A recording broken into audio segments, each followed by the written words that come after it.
முழு முதற் பொருளே மூத்தவன் நீயே முன்னிருப்பவனே கணபதியே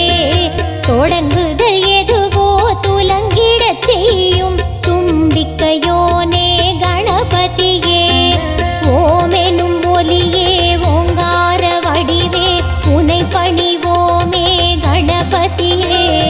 மூவேழுலகும் சிறப்புடன் இயங்க வைப்பவன் நீயே கணபதியே ஐங்கரன் முந்தன் அருள் இருந்தாலே அவனியில் எதுவும் ஜெயம் தருமே நாரதர் நடத்திய நாடகம் தன்னில் நாயகன் நீயே கணபதியே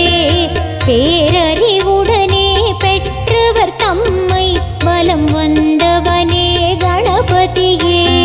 கார்முகிலாக கடை கண்ணாலே கருணை புரியும் கணபதியே கை தொழு